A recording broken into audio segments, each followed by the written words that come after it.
नमस्कार दोस्तों, मैं हूं अवनीश विद्यार्थी और आप देख रहे हैं ब्रेकिंग ट्यूब। दोस्तों, नेपाल की राजनीति में एक नया अध्याय शुरू हो चुका है। जहां एक तरफ हिमालय की ऊंचाइयों पर बसा ये देश सदियों से राजशाही, कम्युनिस्ट शासन और अस्थिर गठबंधन सरकारों की कहानी कहता रहा है। अब 35 साल बाद रैपर टर्न पॉलिटिशियन ने यहां एक इतिहास रच दिया। राष्ट्रीय स्वतंत्र पार्टी यानी आरएसपी ने 2026 के आम चुनाव में धमाकेदार जीत हासिल और पार्टी के चेहरे बालेन शाह और बालेन शाह ने नेपाल के अगले प्रधानमंत्री बनने की दहलीज पर वो खड़े हुए। यह जीत न सिर्फ नेपाल की युवा पीढ़ी की ताकत का प्रतीक है, बल्कि भारत नेपाल संबंधों के लिए भी एक नई चुनौती और नए अवसर। चुनाव आयोग के लेटेस्ट अपडेट्स के मुताबिक आरएसपी के प्रतिनिधि सभा में कुल 275 सीटों में से 183 सीटें उनके झोली में है, जो 2/3 बहुमत यानी सुपर मेजॉरिटी से भी ज्यादा है। सरकार बनाने के लिए जरूरी 138 सीटों से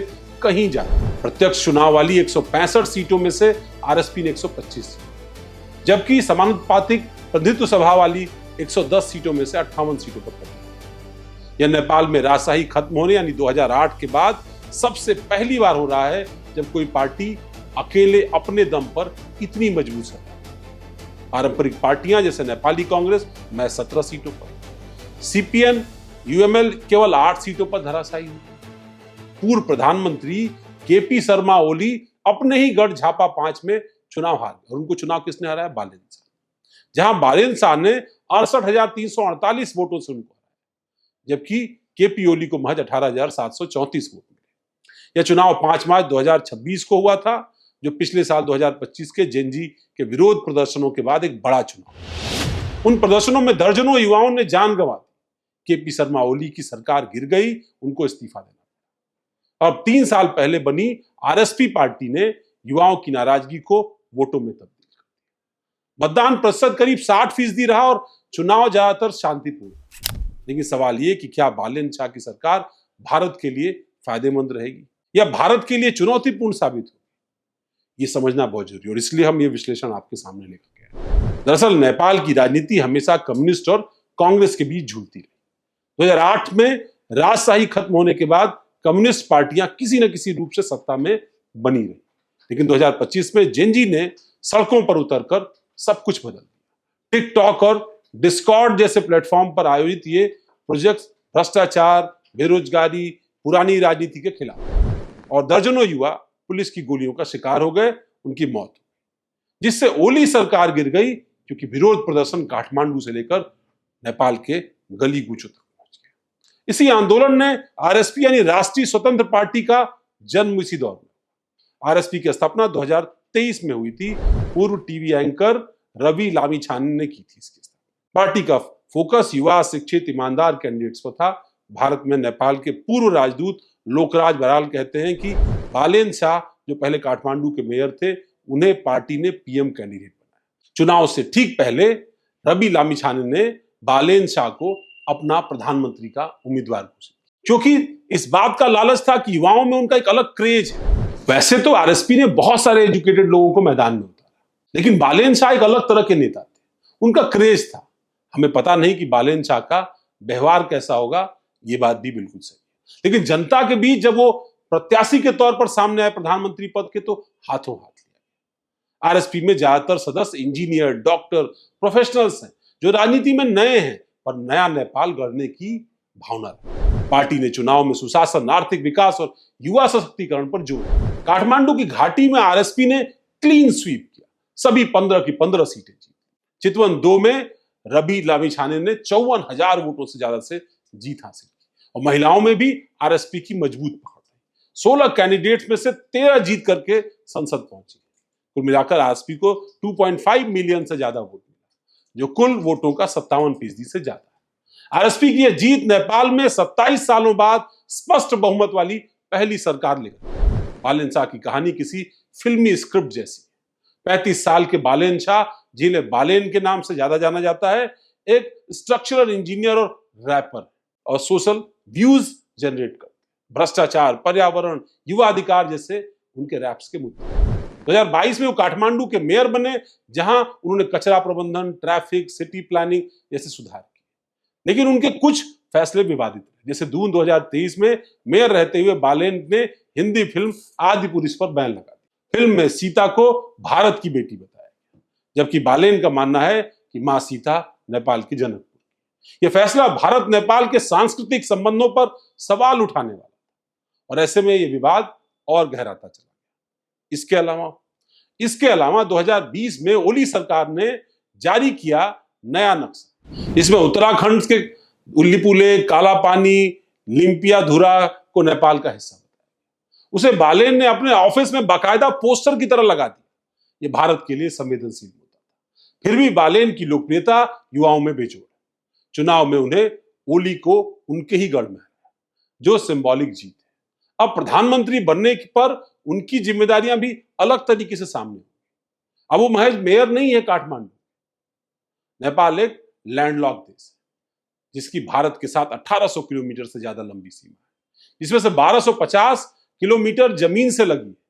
नेपाल भारत का व्यापार, ईंधन, दवाइयां, इंफ्रास्ट्रक्चर के लिए एक दूसरे पर निर्भर है। सालाना करीब 10 मिलियन नेपाली भारत में काम करते हैं और रेमिटेंस नेपाल के जीडीपी का ये 25%। लेकिन संबंध हमेशा सुगम नहीं होते। 2015 के ब्लॉकेड, नक्शा विवाद, सांस्कृतिक मुद्दों ने इस तनाव को बहुत गहरा किया और एक दौर तो ऐसा आया कि नेपाल और भारत के राजनीतिकों के बीच बातचीत भी लगभग बंद हो। बालेन शाह की सरकार भारत के लिए क्या मायने रखती है?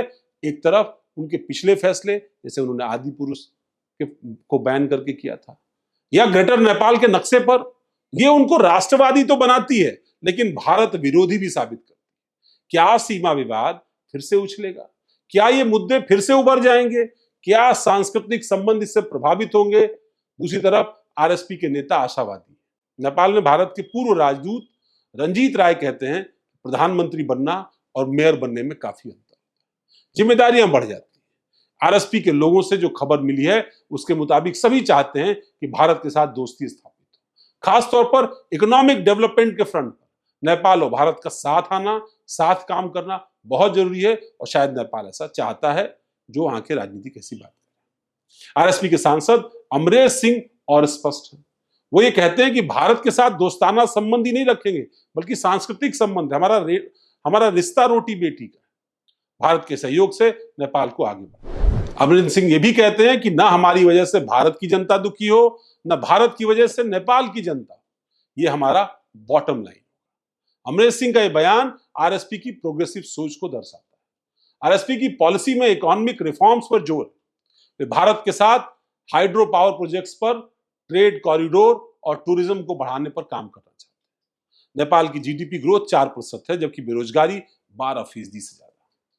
भारत के साथ मजबूत टाइप से ये आंकड़े बहुत दिलचस्प तरीके से बदल सकते हैं। लेकिन अगर राष्ट्रवादी मुद्दे उभरे तो तनाव बढ़ जाएगा, जैसा कि दुनिया के बहुत सारे देशों में हो रहा है। उदाहरण के लिए 2020 का नक्शा विवाद अभी भी जिंदा है। अगर बालेन सरकार इसे आगे बढ़ाती है तो भारत नेपाल ट्रस्ट डेफिसिट बढ़ जाएगा। वहीं चीन का प्रभाव नेपाल में पहले से बढ़ रहा, केपी ओली उसका उदाहरण है। बीआरआई प्रोजेक्ट्स के जरिए खासतौर पर आरएसपी का लेकिन स्टैंड क्या होगा? एक्सपर्ट्स मानते हैं कि बालेन की युवा टीम जो है वो प्रॉब्लमेटिक हो, क्योंकि नेपाल की अर्थव्यवस्था भारत पर निर्भर है। आरएसपी की जीत सिर्फ सीटों की नहीं, आइडियोलॉजी की। पार्टी ने चुनाव में वादा किया था एक भ्रष्टाचार मुक्त, युवा जॉब्स, पर्यावरण संरक्षण और डिजिटल गवर्नेंस सामने रखेंगे। बालेन कहते हैं कि हम पुरानी राजनीति को बदल देंगे, नेपाल को 21वीं सदी का देश बनाएंगे। लेकिन चुनौतियां कम नहीं है। नेपाल की अर्थव्यवस्था कोविड और प्रोटेस्ट से नहीं उबर पा रही। विदेशी निवेश चाहिए। भारत यहां एक बड़ा प्लेयर है। आरएसपी अगर भारत के साथ पार्टनरशिप मजबूत करती है तो हाइड्रो पावर से 10,000 मेगावाट से ज्यादा बिजली वो एक्सपोर्ट कर सकती है, जो दोनों देशों के काम आएगी। न सिर्फ दोनों देशों के काम आएगी बल्कि उनकी आर्थिक उन्नति, विकास के लिए भी एक कामयाबी का रास्ता। पुरानी पार्टियों का अंत भी दिलचस्प है। केपी ओली तीसरे नंबर पर, पुष्प कमल दहल प्रचंड चौथे नंबर पर और कम्युनिस्ट पार्टी का तो एक तरीके से कहिए युग ही समाप्त हो। बालेन शाह की आरएसपी ने नेपाल में इतिहास रच दिया। 183 सीटों की जीत युवा शक्ति का प्रमाण है। भारत के लिए अब मिश्रित वेग है, चुनौती है लेकिन अवसर है। बालेन की सरकार अगर प्रॉग्मैटिक रही तो दोनों देशों के संबंध नई ऊंचाइयां छू सकते हैं। नेपाल की जनता अगर सुशासन की उम्मीद कर रही है और भारत पड़ोसी के रूप में साथ दे सकता है, तो एक नया अध्याय शांति और विकास की तरफ भारत नेपाल के रिश्ते। यानी जो बात सुगौली की संधि से 1814-1816 में शुरू हुई, फिर 1950 में भारत नेपाल मैत्री संधि तक आई, वो 2026 में एक नए पायदान पर चढ़कर जाएगी, जहां से भारत और नेपाल एक नई विकास की रेखा लिखेंगे। वो एक दिलचस्प बात है। देखना है कि बालेन शाह के नेतृत्व में बनने वाली ये सरकार कब शपथ लेगी, किस तरह शपथ लेगी, उसका मंत्रिमंडल कैसा होगा। जैसा हमने इस पूरी खबर में आपको बताया कि किस तरीके से उनकी अप्रोच हो, ये सोच ही नेपाल के विकास की दरअसल धुरी है। और बालेन शाह और रवि लामिछाने को इसी धुरी पर मजबूती से काम करने की आवश्यकता है। आपको हमारा विश्लेषण कैसा लगा, हमें जरूर बताइएगा। आपकी प्रतिक्रिया का हमें इंतजार है। बहुत बहुत धन्यवाद। नमस्कार।